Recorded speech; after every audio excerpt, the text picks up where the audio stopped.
शेतकरी मित्रांनो नमस्कार. मी ॲग्रिकॉस पांडुरंग अंकुशराव तावरे पुन्हा एकदा स्वागत करतो तुमचं आपल्या कृषीवे चॅनलच्या नव्या शेतीविषयक व्हिडिओमध्ये.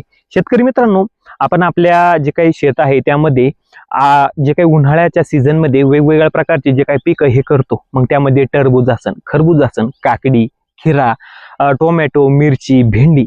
तर मित्रांनो, या पिकावर उन्हाळ्यामध्ये सर्वात जास्त येणारा जो काही बुरशीजन्य रोग आहे तो म्हणजे पावडरी मिल्ड्यू. तर मित्रांनो, या व्हिडिओमध्ये आपण पावडरी मिल्ड्यू थांबण्यासाठी टॉपचे 7 ते 8 प्रकारचे बुरशीनाशक हे बघणार आहोत. ते जर आपण आपल्या पिकामध्ये प्रिव्हेंटिव्ह मध्ये जर वापर केला तर त्या ठिकाणी आपल्या पिकामध्ये पावडरी मिल्ड्यूचा प्रादुर्भाव हा होणारच नाही. तर मित्रांनो, आणखीन आपल्या पिकामध्ये पावडरी मिल्ड्यूची लक्षणं काय आहे, आपल्या पिकामध्ये पावडरी मिल्ड्यू येण्याची कारण काय आहे, सविस्तर माहिती या व्हिडिओमध्ये बघणार आहोत. त्याच्यामुळे व्हिडिओ कुठेही स्किप न करता शेवटपर्यंत बघा. व तुम्ही जर आतापर्यंत आपल्या चॅनलला सबस्क्राईब केलं नसेल तर चॅनलला सबस्क्राईब मात्र नक्की करून घ्या.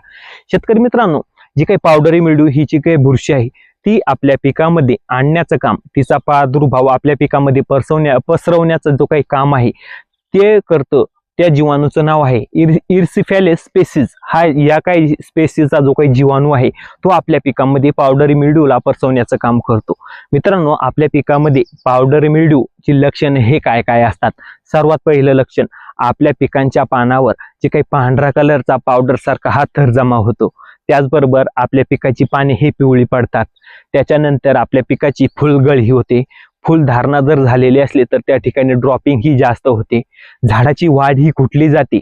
त्याचबरोबर आपल्या पिकावर जे काही पावडरी मिल्ड्यू मध्ये पानावर जो काही पांढरा थर साचतो त्याच्यामुळे आपल्या पिकामध्ये प्रकाश संश्लेषण हा होत नाही.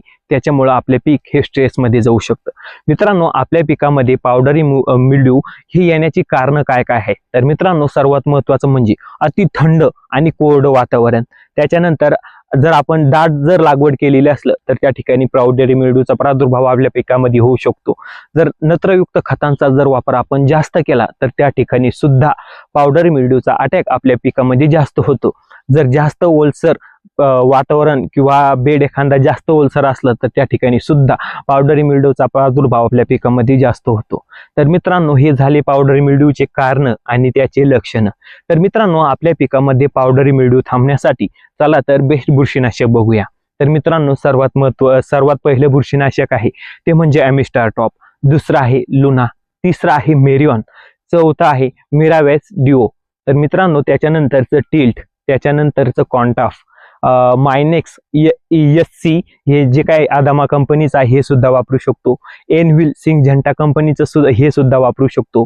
स्कोर वापरू शकतो, इंडेक्स वापरू शकतो. तर मित्रांनो, हे जे काही 7-8 प्रकारचे जे काही बुरशीनाशक आहे ते आपण आपल्या पिकामध्ये पावडरी मिल्ड्यूचा प्रादुर्भाव झाल्यावर हे आपण वापरू शकतो. त्याचबरोबर मित्रांनो, पावडरी मिल्ड्यूला थांबवण्यासाठी आपण आपल्या पिकामध्ये जे काही कोनिझल ग्रुपचे जे काही बुरशीनाशक आहे त्यांचा वापर जर केला तर त्या ठिकाणी प्रिव्हेंटिव्ह, क्युरेटिव्ह आणि जे काही इरॅडिकेटिव्ह तीनही प्रकारे पावडरी मिल्ड्यू आपण आपल्या पिकामध्ये आपण थांबवू शकतो. तर मित्रांनो, तुम्हाला जर व्हिडिओ आवडला असेल तर व्हिडिओला लाईक करून चॅनलला सबस्क्राईब व पेजला फॉलो करायला अजिबात विसरू नका. धन्यवाद.